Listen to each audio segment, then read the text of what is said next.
Growing up, my dad used to say something that still echoes in my head. You might not be the most talented person on the field, but you can outwork and outlast anyone if you've got the right attitude.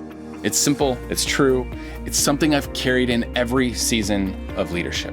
But now, years later, leading a team, raising a family, building a company, I've realized just how right he was. Because here's the deal, talent fades, circumstances shift, but work ethic and attitude, those are choices. And they're two choices that you get to make every single day. The best teammates that I've worked with on the field and in the office or around the table, they aren't always the most naturally gifted, but they're the ones who show up early, who stay late, who bring a spirit of service and hustle. They don't wait to be asked, they lean in. They make the people around them better, not because they're perfect, but because they're consistent. Now, I'm not just talking about being early to a meeting, though that's a great place to start. I mean, showing up early in your posture, in your mindset, your presence, your readiness. People who walk into the room with focus and a good attitude, they're the ones that change the tone for everyone. And that's no small thing.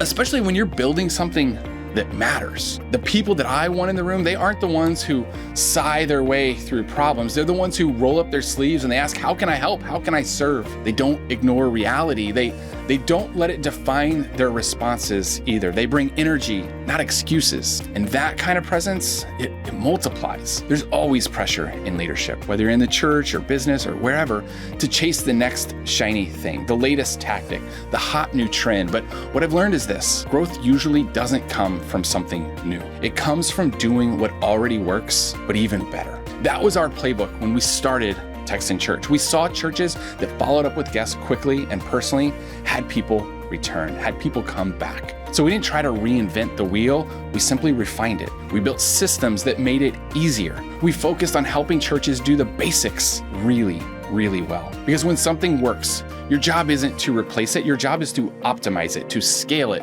to sharpen it. And here's what I've found. The big wins, they're usually hiding in plain sight, inside what's already working. So here's the bottom line. You don't need a title to show up early. You don't need permission to bring a great attitude. You don't need a brand new idea to get results. Work ethic and attitude, they don't make the headlines, but they do build trust. They shape culture, and they set you apart in all the ways that actually matter. And the best part, they're available to everyone. So here's what I'm asking myself and what I encourage you to ask too. Where can I show up early? Not just on time, but in my mindset. What's already working that I really need to double down on? And what kind of energy am I bringing into the room? Because the results might not show up overnight, but over time, grit beats talent. Consistency beats charisma. And showing up with a great attitude, that never goes out of style. So let's lead with both, with grit, gratitude, and a smile. And hey, if you want to build leadership habits that actually stick, I put together a free 30-day leadership growth plan. It's linked in the description below.